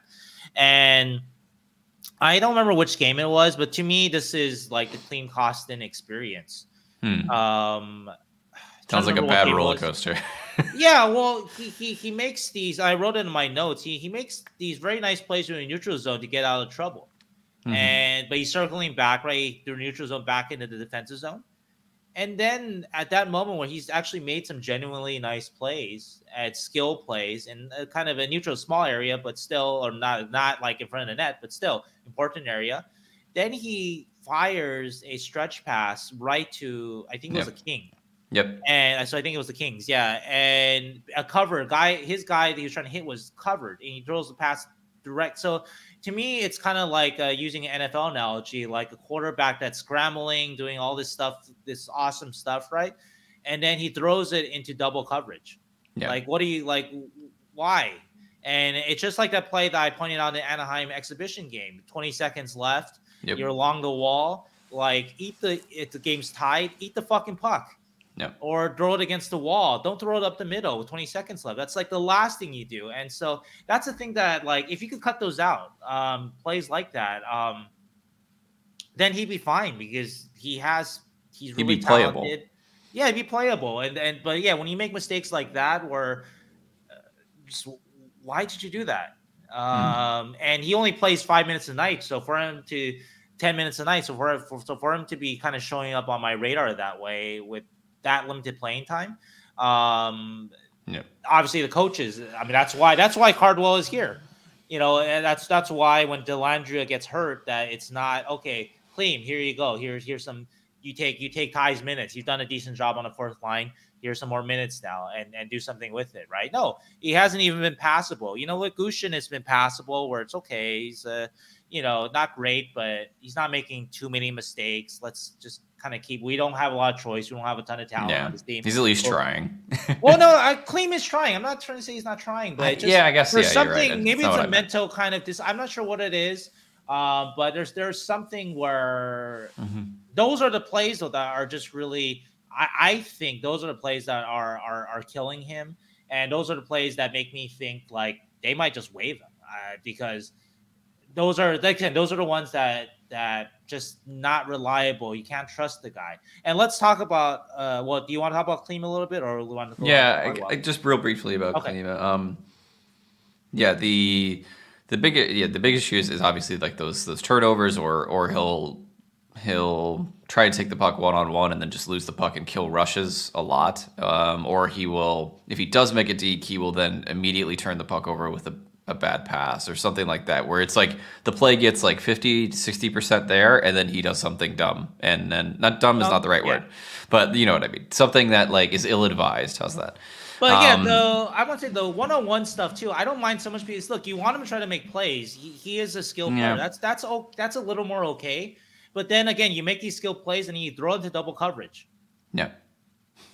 That's the stuff. It's like, why? You didn't have to do that. You could just skate it up. You can do it. Or if you do lose the puck, you really got to back check back and get go the other direction. And I don't think its back check has been amazing either. It hasn't been. So it's kind of that, and it's just frustrating. And then even like his board battling has not been excellent either. He's not like coming out with pucks all the time off the boards. You get flashes of it, but it's just so inconsistent that it's frustrating. Yeah. And I think if he was a little more consistent, I think he's probably sitting in Gushchin's spot rather than Gushchin. But because he's the only one of the bottom six that actually has enough skill to play with like your Wennbergs and Zetterlunds and whoever. Yeah. And but he can't. So that's kind of why I think Gushchin's here and why Cardwell's here, like you mentioned. Yeah, no, he's blowing honestly a really good opportunity. Be it in the top six or even to be a bottom six guy. And anyway, let's kind of like talk about Cardwell and why Cardwell is here, right? And we saw this there's only one game with Cardwell, but I really liked what I saw, just the energy, the directness. And this is something that a lot of scouts I talk with, like if he was, I probably mentioned this on the podcast too, if he was 3 inches taller, he'd be a top 10 Sharks prospect like all day long. Probably. We love everything else about him. You mentioned this before too. He's great along battles and winning pucks, and he did that a couple times last night in NHL, which is very heartening to see. And obviously he's fast. He has some skill. And so all those elements, like he would be the kind of guy that like a dream third line guy if he was a little bit bigger, and he can still overcome that size. So I'm not saying that is his ceiling. So I liked what I saw, just the directness of play. Ryan Warsawski was very complimentary too. So I think that at least as long as Dellandrea is out, I think that Cardwell is going to stay up here, and he might stay up here a little bit longer because again, there's sort of the reliability, right? And you can rely on Cardwell at least to give you energy. He's still a rookie. He's going to make mistakes. Obviously, there's that 3-on-1 that he has there, right? Where he's got to shoot it. He's got to shoot it. I don't know what he's passing there. If you're going to make that pass, it's 3-on-1. You got to hit that pass too. But the kid, I love the way he plays. Energy, and I know you got energy, right? Like, I mean, I don't want to just bring down Klim again, but what can you rely from if Klim Kostin sits a game? What can you rely on from him the next game? And with Cardwell, you're going to at least get energy. And the next guy, I want you, if you want to talk about Ethan a little bit, the next guy we're going to talk about is another energy guy too. But I'm just happy for him. I think it's the show has been bound. There it is. I asked him if he's going to change the name of his podcast. Now he's made the show, but he says that they haven't gotten that far yet. Make it Showmaker. Yeah, Showmaker's a good one. The Showmaker podcast. I don't know. I think he's honestly It's one game, but just from all the reports and everything, I think just the way that he plays, it feels like a guy that's going to make the NHL, and then 7, 8 years from now, you're like, oh yeah, Ethan Cardwell still kicking around, and being like a good player. 150 goals in 10 years, something like that, right? Pretty good career. Like a Jay Beagle type maybe, or something like that. Although Beagle had a lot of defensive ability, but anyway, something like that where you're like, oh, Jay Beagle's still playing, cool. And that's what I feel like when I hear Ethan Cardwell, or like just the way he plays. Yeah, I also want to mention too that there was a lot of like, oh, why didn't he call up Colin Graf? Why didn't he call up Beasted? Sure. Like, these are totally different players. Cardwell is a guy that, as you saw last night, you could just throw him on the fourth line, and he could do good energy things. And Graf is a guy that when he comes up, the bar is higher. And I mentioned this before with Gushchin, right? Gushchin versus Cardwell, the bar is higher. Like when Graf comes up, he's got to be in a top 9 role, I think, and he's got to be good enough for that. And I don't think he's ready for that at the NHL side. Beasted's not even a conversation point. He's a center. Don't do that to your young players like that. You really got to let them like get that, because like they're finally getting it. Defensemen, and they're finally getting the confidence in in a pro style game. So let them sit. Yeah, I mean, look, if you're mad about Will Smith being up here, you think he should be in the AHL. Beasted's not going to do any much better up at this level. Probably I don't think so, at least. So anyway, so Cardwell's the perfect kind of guy, because he is a guy that he has the skill to play up if you want him to give him that chance. But he also, too, he has sort of the energy. Again, you can rely on the energy every game, and that's perfect for a fourth line role. Even with Beasted and Graf, I don't know if you can you rely on that every game? And I will say one last thing about Cardwell. If he does pretty much exactly what he did last night, and he can keep that consistent, then you may not need to send him down anymore until the Barracuda make the playoffs. So he was pretty good. He was pretty good last night. Yeah, or we get a lot more reinforcements, right? Dellandrea and Celebrini, etc. Right, whatever. Of course. Then that's a good problem to have, because you have a guy in the minors that you can plug and play if there's another injury. But also another energy guy I want to shout out to is Nico Sturm, and love that play he made on the on Walman's goal. I think it's Grundstrom wins the faceoff, and then Nico's able to get the puck around. Maybe it was Mikey Anderson. I'm not sure who he got around, but pretty good player though. I think he got around and get the pass back to the point, and just that extra hustle and effort, that reach to go get that puck and then pass it around the king that was on him. That's total Nico Sturm. Even that goal he scored against Vegas, Sharks are down at that point, I think like 5-1 or something like that. Nico's still out there trying to make things happen. You love that. And so I'm glad to see him get rewarded. And hopefully he can get, like I mentioned, he talks about the team getting to a point where it's coaching itself and winning games. And so hopefully, he's a free agent. But maybe he can do that still with the Sharks. It'd be nice if he gets rewarded for all these years of suffering to be at that point. And nothing really to add on the Nico Sturm, other than I think on the goal he scored against Vegas, I think kind of made a good play. And I want you all to know that that Sheng made these list of players for us to talk about today. Sometimes Sheng does the pre like what we're going to talk about. Sometimes I do it, but anyway, Sheng made this list, and there's no Luke Cunnin on it. And when I saw the list, I was like, no Luke Cunnin. I wonder if this is just because people. I think, but I'm going to mention Luke Cunnin by surprise, and I think he's been good. Like, he's been good. I don't think I need to say anything. He's been good. I know. I mean, he hasn't been exceptional, but he's been good. This is going to make me. I'm going to lose like 400 followers on Twitter because I just don't do a Luke Cunnin pod shot. But he's been pretty good. Like, I don't know, consistent. Battling hard. Of course, you wish that he would. You wish so many things, better, but if he finished a little better, he'd been Fabian Zetterlund. So, not all players are made the same. But if Luke kind of can round out and score 15 goals a year and be be a good third line guy, I think he can do that for a playoff team. And so, that's all we're gonna say about Luke Cunnin. That's all we're gonna say. So, one more guy I want to mention is Carl Grundstrom, and I think there's a better player in there. We haven't quite seen it, but I do see the pieces there, the physicality and whatnot. So, I would say that I've seen the pieces, and just keep sticking with them. I think that there's the will there, and there's the skill and talent there. And again, he's another guy, even though he hasn't done a whole lot so far this year for the Sharks, that he's a good guy to have sort of on your fourth line or on reserve. And this is a deeper Sharks forward group to have a guy like that available. that I think does have more game. And I think it's gonna come out. So yeah, him and Dellandrea right, have we both didn't mention been. Dellandrea either. Yep. And now he's on IR. I actually don't even know what the injury is for Dellandrea. I'm not It's sure. upper body, blocked a shot in Vegas. Got it. So he's also had some good games as well, and has been kind of bouncing between the third and fourth line and getting some good games in. They've been doing okay. I want to mention too that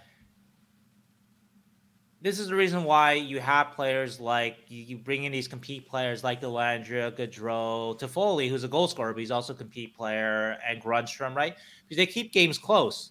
And then the thing that happens in Utah, that team, the Sharks team last year, that Utah game, they would have packed it in after that Sergachev goal. That kind of that seeing eye shot, like, we're playing well, and what the WTF? How come they score? We've been playing so well. That third period would have been pretty, I think, pretty flat line for the Sharks. Maybe Granlund, Eklund would have tried some stuff, but there wouldn't have been a lot of sort of heart shown, right? But Sharks kept going. They were good in the third period, even before the goals, and so that gives opportunity for some bounces, some luck, and so that I think was the point of why you acquired a lot of those players, that they're going to keep games close, and then, maybe something happens, or they're just going to show the kids, keep playing the same way. It doesn't matter if you're up 4, down 3, keep playing the same way. So anyway, let's get to the defense. Yeah, we have 20 minutes to do defense and 3 goaltenders to talk about. So Sheng, the highest scoring defenders on our team are 1, Jake Walman with 8 points in 11 games, 2, Jack Thompson with 3 points in 5 games, and then Mario Ferraro with 2 points in 11 games. Other than that, we've got 1 point from Henry Throd, 1 from CC, 1 from Ruda, and 0 from Matt Benning. It's been rough, I think, from the back end in terms of offensive output, and also I don't know, up and down defensive performances from a couple players. We could start with Walman or the whole defense, whatever you want to do. Well, first with Walman, his stats look a lot better now, though, because he has 7 points in the last 2 games. It looks a hell of a lot better. He has 8 points now in 11 games, right? That actually looks pretty good, right? Yeah. So I think with Jake, I like, he's a very talented player. I wrote this yesterday in the LA game, which he actually had 3 points. But in the middle of that game, though, if you watch that, like, he was not very careful with the puck. And so I think that's one thing that, as much as I like him, we talk about, well, why did Detroit trade him, right? Why and all that, right? And so I think that could be why that he's not at this point, like, he needs to work on being a more reliable player. And I've seen it in other games too, where he does have this massive responsibility as Sharks' #1 defenseman, and it's unfair. It's a tough thing to put on anybody's plate, but I think that his game would go a long way if you can start to trust him with the puck. And once he gets there, and he is a bit older, so I don't know if he will get there, but if he gets there, then that's a guy that is going to be kind of a winning player, because again, reliability is a big thing with coaches. And so, but anyway, do love the flashes that I see from him. And that is what he can do for you. He's got a bullet of a shot. He's a great skater. He's got a really good stick. So I think that when I watch him, that's the one thing, that area that to me, this just limits him a bit, which is his puck play. Yeah. He seemed to kind of sag pretty good throughout the losing streak. I felt like he started off pretty well, and then was getting lost in the ton of Sharks defenders that weren't playing well. Sure. But happy we're doing this podcast now after 2 wins instead of just full losses, because it would have just been a lot less positives to talk about. But I think you're right. The past couple games has been a definite bright spot, and he's got way too much on his shoulders, but at least somebody that can put up points and move the puck. Okay. He's still the Sharks' best defenseman, and has been the best defenseman this year. And I would say, too, that the puck play thing, you might think I'm being too critical of him, because you're like, well, you have guys like Ferraro and Ruda who just aren't good with the puck. But the difference here is that Jake is actually very talented with the puck. It's more his decision-making. He's making decisions that I think that he should be better than as a veteran guy. And so you talk about, a contending team. Contending team can't take these kind of mistakes. Mm-hmm. And so that's what I think he can iron out in his game, to just be a better overall player and to kind of dispel well, why did Detroit trade him and why was there no interest around the league? And that's the kind of stuff you can do to kind of put that stuff to bed. Cody CC. The Cody CC. I like Cody. I know that he's not an analytics favorite by any sense, but I can see when I watch him why the Sharks acquired him, why he always has an NHL job. He's good net front. He takes the man. Like, that's really, really, really important. You know, I think people really underrate that when they judge defensemen, and we're going to get to that with Jack Thompson. Just watch Cody in front of the net. Watch how often guys get position on him as opposed to Jack Thompson, and you'll see why Cody CC plays 20 minutes a night and Jack is young. So to be all fairness to Jack, but why Jack is still kind of work his way up in the league. So I have no issue with Cody CC. He's got a little bit of puck moving ability too. So I actually don't mind this pairing, even though obviously some up and downs, but that's not, again, this is not a top NHL pairing. It shouldn't be. It should be probably at best a middle pairing for a playoff team, maybe Walman and CC, and they're being asked to do a lot, and I think they're doing okay overall. Yeah, we're missing the 1 and 2 defenders, and we have a 3-4 guys playing 1 and 2 minutes. It's it's a little bit too much. I for the amount of hate that CC came in with, not hate, but Twitter grumblings and such from like Edmonton fans and whoever else has seen Cody CC play. They always complain about him. I think there have been worse defenders on the Sharks by far. And there's worse defenders in the league too. I think where Cody gets himself in trouble is he actually is capable. I mean, he was a first round pick. He's capable of making some really high end plays sometimes, but then he just misses on passes. They're pretty routine kind of plays, right? So I think he's not reliable. I guess what I'm trying to say, he's not reliable as a puck mover. He's capable at times that he has skill, but just his consistency with his puck moving is not great. But otherwise, though, he's a pretty consistent defender in terms of just using his body, using his size, and he's a very good skater too. And so there's a lot to like about him. And so he's a guy that, he shouldn't be a top pairing defenseman, and argument that maybe he shouldn't be top 4 like he was at Edmonton last year. But hey, but he's a guy that should have an NHL job for years after he leaves San Jose too, I think, with just everything that he does bring. Yeah, I got nothing else to say about Cody CC. I think he's been okay. As much as we can hope for, I guess. The other pairing of Ferraro and Ruta has been much maligned. Yeah, and I think, again, it's a little unfair too, because you have guys that Ferraro needs to be with a puck mover. Ruta needs to be a puck mover, and because the Sharks don't have a lot of puck movers that are worth playing in the top 4, maybe the only one maybe Mukmadulin when Mukmadulin gets healthy, but they're kind of stuck with each other, and they kind of look the worse for it. And so I've chronicled many plays in my notes. I don't want to go over all of it, where like they make good defensive plays, but then they don't make that next play, that pass up, right? Or you watch Ruta again. Ruta's another guy. Watch him net front. That's why he has a job in NHL. Watch him along the walls. That's why he's a job in NHL. Yeah, he's not mobile. He's not a great puck mover, but that's why he won Stanley Cups, because he's good in these areas I mentioned, and he's had partners that can cover up the other things. With the Sharks, he's been exposed. With Mario Ferraro's same kind of thing. He's been exposed. Mario Ferraro's been exposed. Like, I said an article about Mario Ferraro and sort of the guarantee that he made after the Vegas game about winning Utah, right? And I really believe this. Look, you guys know I'm a big Mario Ferraro fan. Like, he just missed the Sharks window. He would have been a beloved Shark a decade ago, 15 years ago. He would have been a great partner for a Norris Trophy winning Brent Burns, not the Brent Burns that he got to play with, who was maybe like a half step slower, still a really good player, but just a half step slower, right? He would have been Justin Braun, one of those guys where like he would have been a guy that Sharks had kept throughout the years. He just would have been this solid defensive guy that you could count on. He unfortunately just literally his first year was the first year the Sharks missed the playoffs. He literally just missed the window. Yep. And I don't put that on him.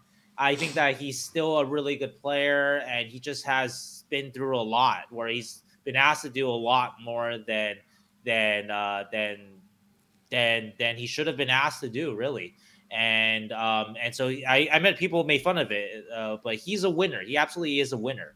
Mario Ferraro, I say he's a fucking winner. I look at how he blocked that shot at the end of the game against last night. That leads to William Eklund's empty net goal. He is a winner. He just has had the misfortune of being on a bad fucking team for the last 5 years. He is a winner. If he goes to a winning program, maybe it'll be the Sharks in a couple of years. If he gets traded, I think you're going to see it because competitor as a compete guy. He is still very mobile, skates well. He has so much pop and energy in his step defensively. That first step coming out at players and in the corner with the puck. He's got all that. And so, So anyway, Jan Ruda's a different kind of player, but obviously Jan is a winner too. And they're just stuck in a bad situation. And it's not an ideal kind of defensive pairing there too. At least with Walman and Ceci, you have two guys who are, Walman definitely can move a puck. Ceci has a little more puck moving than Ferraro and Ruda in his game. And Ferraro and Ruda, you have two guys that sorely need to be with puck movers. And so, like, maybe Mukuma Doolin with Ruda when Mukuma Doolin gets healthy. Maybe Ferraro with Thompson, though I think Thompson's sort of defensive game needs a lot of work. But anyway, so those are my thoughts on them. I don't know, we got to run through this. So do you want to talk Jack Thompson, Matt Benning, Henry Thrun a little bit? Yeah, Matt Benning was probably the worst Sharks defenseman for the first couple games. He was, but he was good in Utah, I thought. Yeah, he had a better game. So I think actually noticeably better. Yeah, I think honestly that sitting was it's under probably underappreciated just because Matt Benning's a veteran and he's on a guaranteed contract, stuff like that. You could have just sat Thrun, you could have just sat somebody else, but I think they made the right, or I think Warzo, whoever made that call, made the right decision. It was like time. He did not look great, but especially keep in mind, multiple he's games. Coming back from the hip thing too, yeah. So maybe he just needed a little need to reset. Right? Yeah, you need a reset. And he looks better afterwards, but he was rough in the beginning. So kudos on them for recognizing that it was rough and then adjusting. And I want to add with Jack Thompson too that I'm working on a story on this when the Sharks scratched Thompson in favor of Benning before Utah. A lot of fans are like, how can you scratch a guy with 3 assists, 4 games? Watch the net front. I've talked to a couple of scouts. Like, that is really a work in progress with Jack Thompson, to be kind. I have some clips. I have a story coming out, and you'll see it. He isn't quite ready for that NHL level. That's why he's not like, oh, hey, you need a puck mover with Mario Ferraro? Put Ferraro and Thompson in your top 4. Easy. No, it's not easy. Yeah. That's why they stick with Ferraro and Ruda, because at least they can trust Ferraro and Ruda along the walls, net front. You can't trust them with the puck, but otherwise, in the defensive zone, at least you can trust them to some degree. But Thompson, I do like very rough in that area, very rough. I did like what he was doing on the power play. I think he does fine on there. He's fine there, yeah. So, I think we can talk about Henry Thrun as well. Sure. I think they're going to be kind of rotating in and out of the lineup together. It feels like I don't know, because Thrun has not been amazing. No, he hasn't been. I think, I think with Henry, I think that he hasn't been as bad as some people think, but he hasn't been very good either. And so a lot of it is, like you said, the net front stuff, like that coverage he loses on Maselli in a game against Utah, right? Like in other plays too, where he's better than Thompson net front, but Thompson is better offensively. So it's kind of where I do see what you're saying, that there might be a little bit of switching off with those guys. Henry, as much as I like him, he hasn't quite taken off with this opportunity here the first couple of weeks here. He's been inconsistent. I think that there are kind of more tools here that, in terms of just like, he is stronger and bigger than a Thompson. So it might just be as simple as he just got to learn how to play that net front game better, get in position faster, things along that, wall battles, be better there. And so, he's a defenseman. It's a hard position to play. So it'll take some time in development. Same with Thompson, same with Cagnoni. So just needs some time. And so, yeah, and that's why guys like Benning, especially when they're playing well, are really valuable because you plug and play them, and you get a pretty decent standard performance. I would say with Matt Benning that I saw this a little bit in the Utah game. I think it was pretty against LA yesterday too, though I didn't watch him as closely. But if you can get 2022, 23 Matt Benning back in this group, that really helps a huge That helps a amount. lot. Yeah.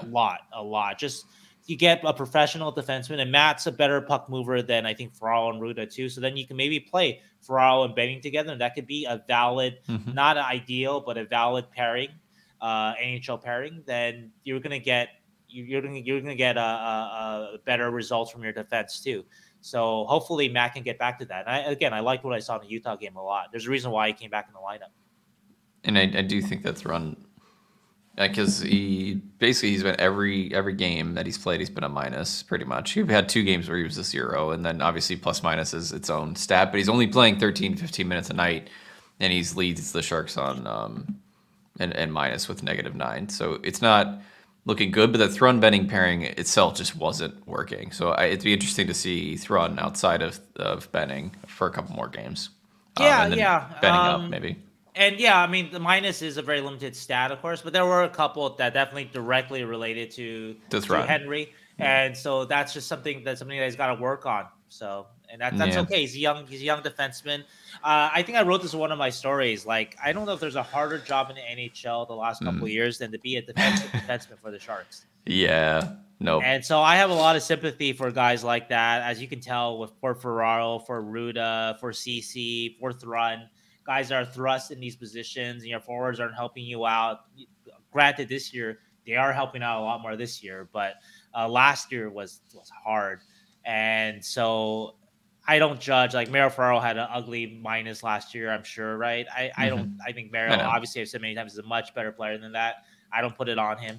And so, yeah, so defense is a hard job. And so, yeah, I think it's good in some ways that the Sharks have a little more depth this year with Walman and CC, that you can scratch a Henry Thrun, because last year you couldn't, because Henry Thrun for a really bad team was legitimately like the 3rd or 4th best defenseman, even though he had no business being in an NHL top 4. So hopefully the reset's good. I think that Henry does have a lot of abilities. Like we always talk about, nothing great, but a lot of good skills. It just needs to kind of come together, be consistent. Consistency. That's, of course, the big word for all young players. I think they value his bounce back ability too, because he's had this a couple times last year where he was playing poorly and then he turns it around and he starts playing well. Yeah. I think they value that kind of in this environment where you're losing so much that he's not going to get down on himself. He's strong mentally, I think. Yeah, strong. And we said that last year too. So yeah, I think maybe a quick sit, and they sat him after his only point of the year, which is interesting. But I wonder if there was any. I can't remember specifically if there was any plays from the Utah game where they were directly related to Thrun. But yeah, the Maselli one, the second one. I mean, second Maselli goal. Yep. Not that it's all on Thrun, but yeah, that was. I think that was his guy. Yeah. So, but yeah, they're going to probably run with 7D for right now, and then see what they need to rotate in between Benning, Thrun, and Thompson. Until I hope Mukabadulin, because Mukabadulin didn't play in Henderson. I know that he should be practicing, but I really want to see him with this team, because they really could use him. I know he's another young defenseman, but I think he's kind of at another level ahead of Thrun and ahead of Thompson, and they really need a guy that is big and strong and can move a puck. It's everything the Sharks need right now. I'm hoping whatever his injury is doesn't kind of slow him down, because he definitely needs to be at a speed at the NHL level. I assume he was with the Barracuda that he must be, he must be on the way at least, even though he didn't play this past week. So yeah, here's hoping. All right, we have 4 minutes. We have 3 goaltenders to talk about: Mackenzie Blackwood, Vanecek, and Yaroslav Askarov.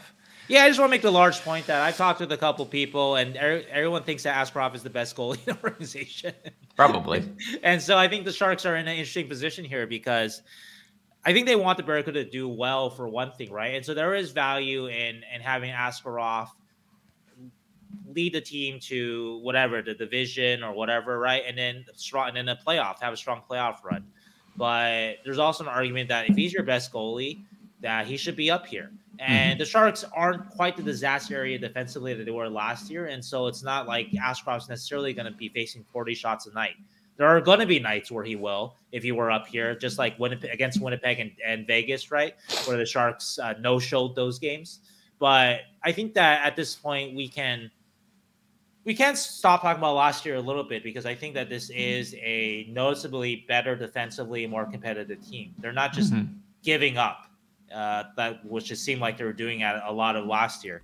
And so I don't think that it is as unhealthy an environment for Askarov to be in as it would have been last year. Yeah. But on the other hand, though, you have Blackwood and Vanchek, who have actually, Blackwood especially has been, I think, a little bit better than Vitek, but both have had very good games. Both are accomplished NHL goalies. And so maybe the idea is just wait for that draft pick for one of Blackwood or Vanchek, both UFAs, and you send them packing. But maybe. I think that's an interesting sort of it's not so much of a quandary right now because it's so early in the season. But I just think it's interesting that that's the feedback I'm getting, that people have been very impressed, obviously, with Askarov at the AHL level. People are telling me that better than he was last year too, just more in control. I think that's what one scout told me. He just seems more in control this year than in past years, and maybe that's something to do with Nabokov or Thomas Spear. But either way, though, when I watch him in the AHL, he just looks so much better than his competition. Like, when you're shooting against a guy like that, and Barracuda have done a good job in front of him too, in terms of limiting chances he has to face. And when you do get a chance, you have to face a 6'4" guy that moves like just so that moves like you just don't see that in AHL a lot.